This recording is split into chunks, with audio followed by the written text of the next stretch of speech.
अच्छा, last time हमने क्या पढ़ा था कि जो अ, जो ग्लूकोज का एनालिसिस है वो किस तरह हम कर सकते हैं। तो इसमें जो अब्जॉर्प्शन, अगर स्पेक्ट्रोफोटोमीटर से हम कर रहे हैं तो absorption divided by standard multiplied by concentration of standard. This is the formula for the concentration of glucose. तो लेट्स सपोज के सैंपल की अब्जॉर्प्शन आई है 0.35 और जो स्टैंडर्ड की अब्जॉर्प्शन आई है 0.34 आई है। इसको आप 100 से जब मल्टीप्लाई करते हैं तो आंसर आता है 102.94 मिलीग्राम पर डेसीलीटर, जो कि नॉर्मल रेंज में है। तो आप ब्लड कब लेते हैं? ब्लड आप तब लेते हैं जब 10 to 12 आवर की स्टारवेशन होती है। इसमें कि जो ये होता है कि जो स्टारविंग कंडीशन होती है, फास्टिंग कंडीशन है, उसमें 60 से 110 मिलीग्राम पर डेसीलीटर तक अगर ब्लड ग्लूकोज है तो ये नॉर्मल है, ठीक है। और अगर रैंडम सैंपल लेते हैं तो ये 80 से 130 140 मिलीग्राम पर डेसीलीटर तक भी चला जाता है। अब हाइपरग्लाइसीमिया क्या होता है कि नॉर्मल ग्लूकोज से अगर ज्यादा आ रहा है तो उसको हम हाइपरग्लाइसीमिया कहते हैं। हाइपरग्लाइसीमिया किन केसेस में होता है? डायबिटीज मेलाइटिस में, जब आपका इंसुलिन प्रोड्यूस नहीं हो रहा। इंसुलिन क्या करता है? ग्लूकोज को ग्लाइकोजन में कन्वर्ट कर देता है।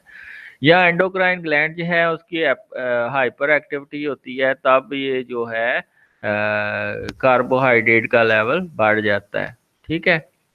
और मोटापे में कार्बोहाइड्रेट ज्यादा हो जाते हैं क्योंकि उसमें टाइप 2 डायबिटीज होने के चांसेस ज्यादा होते हैं।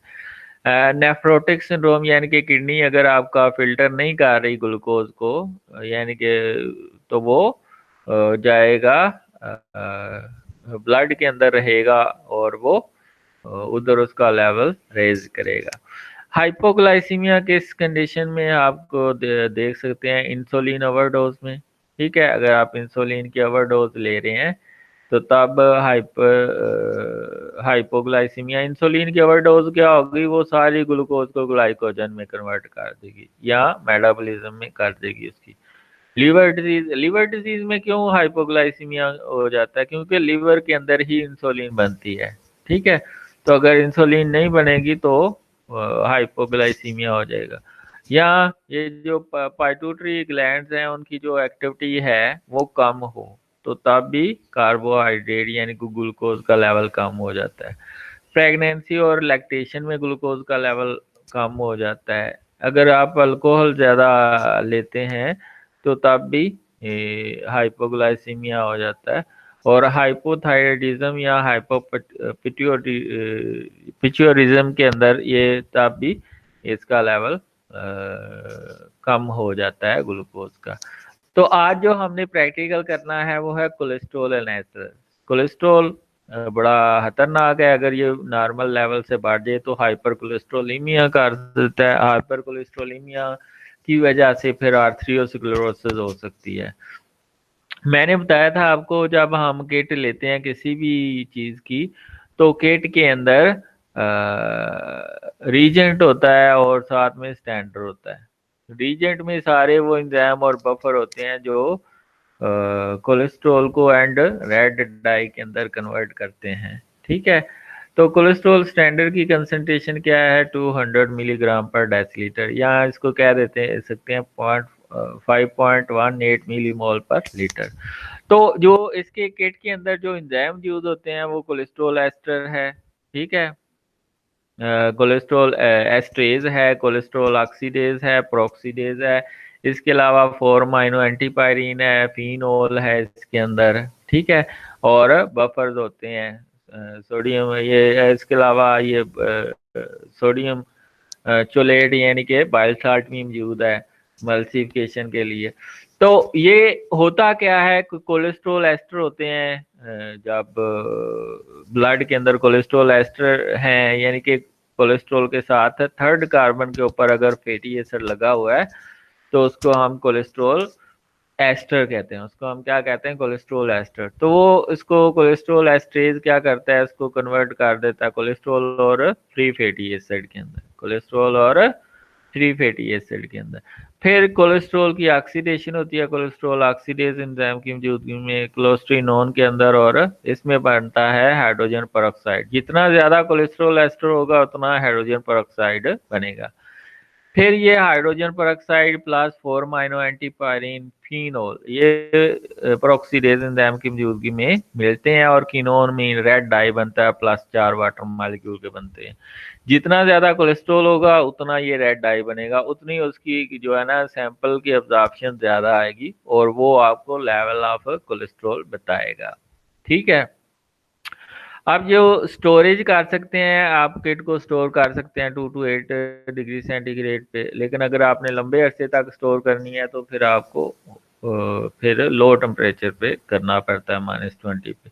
All the kit compound are stable until the expiry date stated on the label. ठीक है। Do not use reagent over the expiry date. अगर लेट्स सपोज कि उसकी 2 मंथ है एक्सपायरी है 2 to 8 डिग्री सेंटीग्रेड, तो उसके बाद आप यूज ना करें।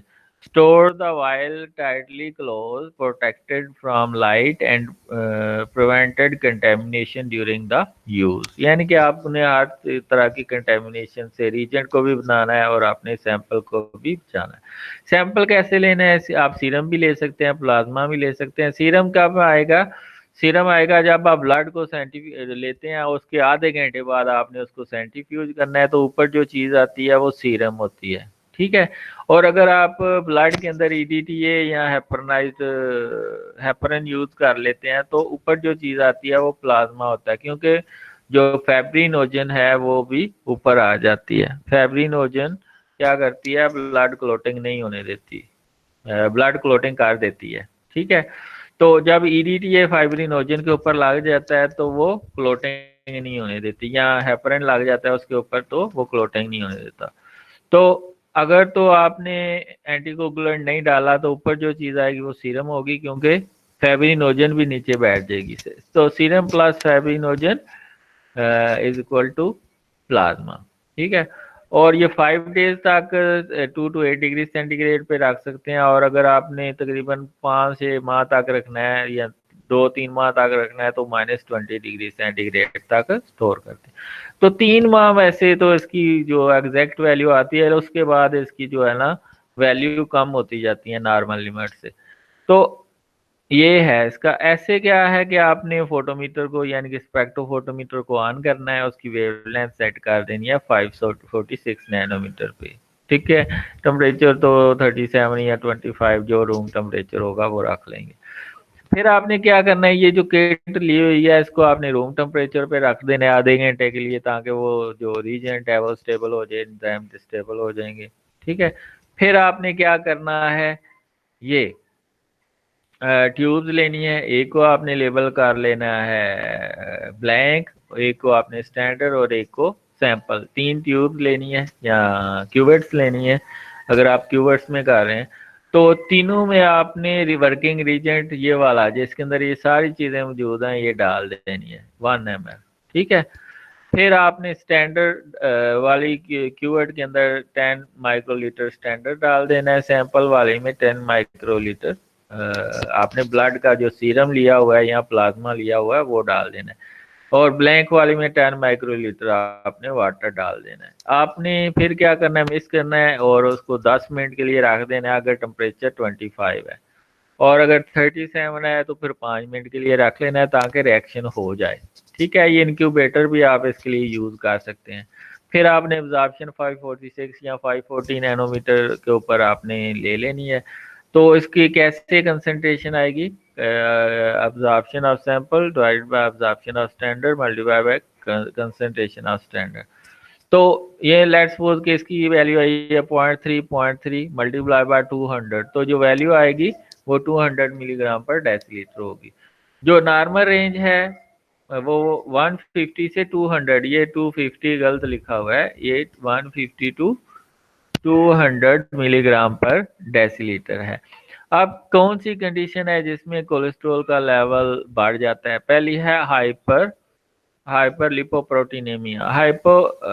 हाइपर लिपोप्रोटीनेमिया क्या होता है कि इसमें जो आपका कोलेस्ट्रॉल है इसका लेवल बढ़ जाता है। इसमें जो ये देखें the most common among these 5 होती हैं हाइपर लिपोप्रोटीनेमियल कंडीशन। उसमें जो टाइप 2 है वो ज्यादा खतरनाक है, characterised by an increase concentration of LDL. LDL क्या है? Bad cholesterol protein. ये क्या करती है? टिश्यू से कोलेस्ट्रॉल ला के ब्लड में फेंक देती है, जिसमें ब्लड का जो कोलेस्ट्रॉल लेवल है वो बढ़ जाता है। ठीक है। टाइप 4 में क्या होता है कि जो एचडीएल है उसका लेवल कम हो जाता है और वीएलडीएल का लेवल ज्यादा हो जाता है। जो एचडीएल है इसको गुड कोलेस्ट्रॉल प्रोटीन कहते हैं।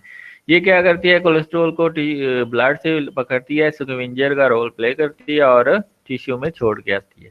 तो इस कंडीशन में कोलेस्ट्रॉल का लेवल बढ़ जाएगा। दूसरा नेफ्रोटिक सिंड्रोम यानी कि किडनी की डिजीज है तब होगा। तीसरी मैक्सोडीमा।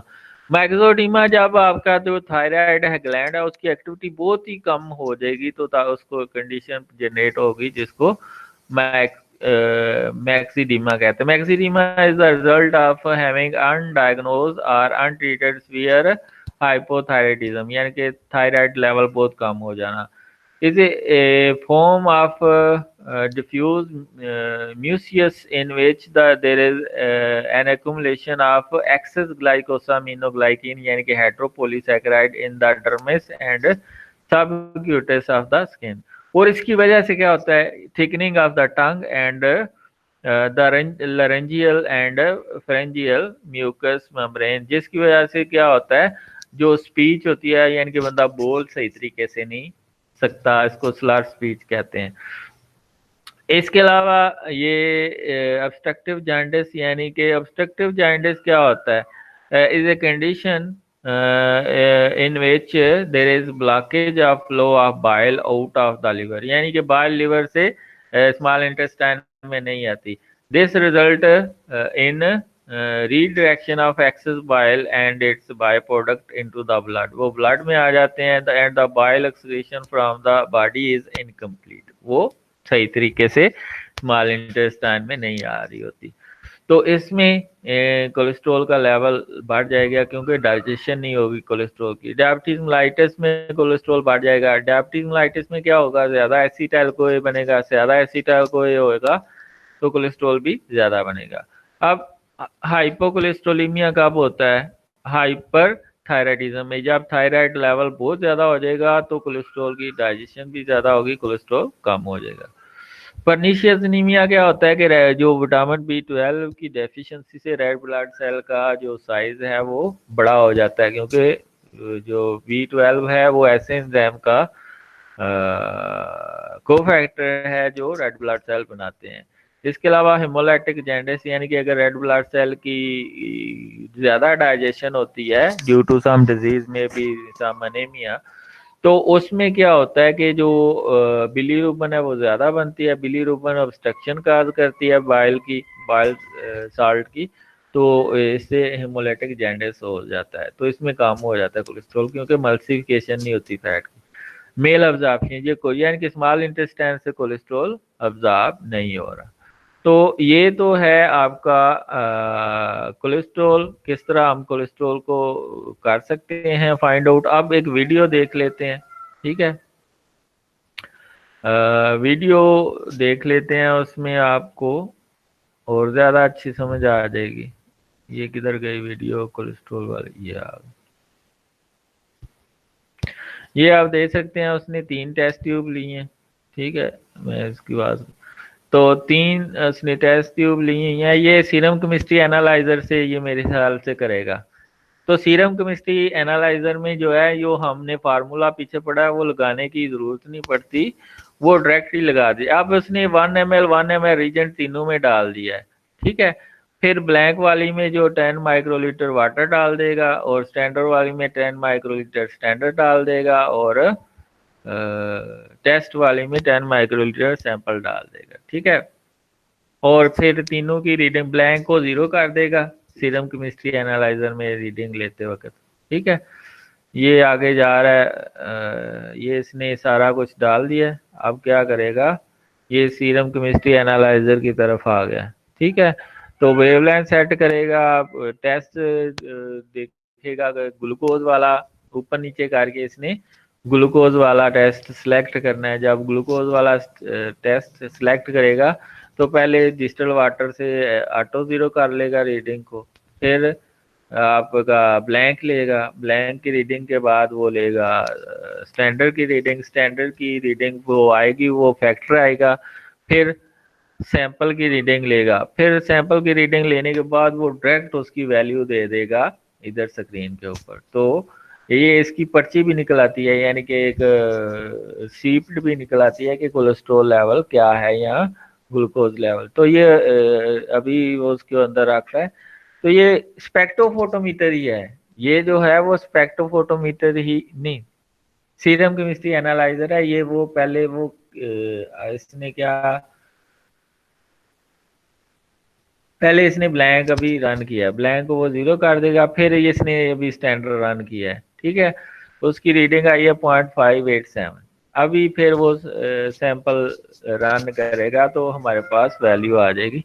तो ये सीरम केमिस्ट्री एनालाइजर है। पहले उन्होंने सिलेक्ट किया है कि ये कोलेस्ट्रॉल है, कोलेस्ट्रॉल वाला सैंपल पहले उसने लिया ब्लैंक की रीडिंग, उसको जीरो कर लिया, फिर उसने स्टैंडर्ड की रीडिंग ली है, ठीक है। अब उसने ये लेने लगा है सैंपल की रीडिंग, ये सैंपल की रीडिंग वो सक कर रहा है, ठीक है। ये जो है बटन ये प्रेस करते हैं जब सैंपल आपने सक करवाना हो, कोलेस्ट्रॉल जब सैंपल कोई भी चीज़ सक करवानी होगी तो ये ट्यूब के साथ एक बटन लगा होता है। तो ये आ गई इसकी एब्जॉर्प्शन, जो आपका सैंपल है, तो फैक्टर आया 340, इससे मल्टीप्लाई करेगा तो कोलेस्ट्रॉल की कंसंट्रेशन आ जाएगी